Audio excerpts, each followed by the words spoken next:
رامز في 18 ده تحليل مش هزار.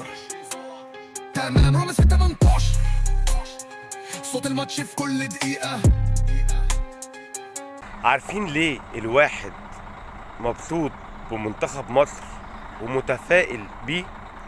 لأن منتخب مصر في أول لقاءين في بطولة الأمم الأفريقية بالمغرب اتعرض لموقفين أصعب من بعض، والموقفين يبينوا قوة شخصية المنتخب المصري، وإن إن شاء الله احنا رايحين نعمل حاجة. الموقف الأول كان في مباراة زيمبابوي لما كنا خسرانين متأخرين بهدف وعملنا ريمونتادا، وقدرنا في الدقيقة 91 إن احنا نبقى عندنا شخصية البطل وشخصية إن الفريق مهما كان لازم يكسب. وده كان الموقف الأولاني.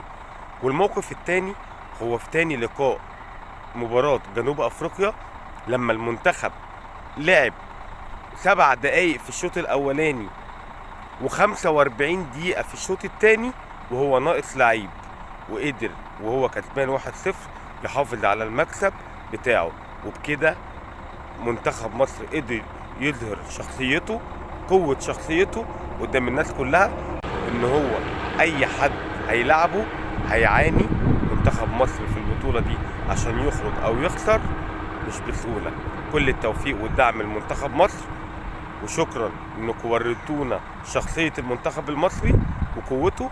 ان شاء الله بالتوفيق، ومن مكسب لمكسب، مكسب بيجيب مكسب لغاية ان شاء الله ما نروح لبعيد ونوصل لكل اللي بيتمناه الشعب المصري، هو نهائي بطولة افريقيا، وكمان ناخد البطولة ان شاء الله.